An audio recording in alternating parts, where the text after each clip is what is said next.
kus retk ning unistav hetk, nii algas see kõik.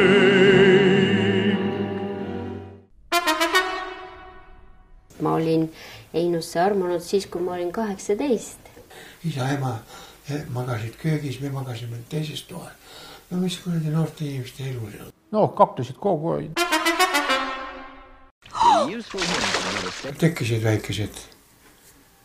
väikesed truuduse murdmised. Laske mind lahti või ma pärin appi! Te olete hull! Inspektor politsei. Siis tuldi läbiotsimisega mu juurde. Nad otsisid pornopilte.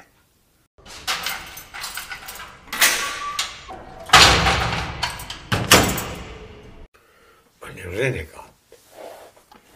Ja peale selle veel nende arvates litsmees.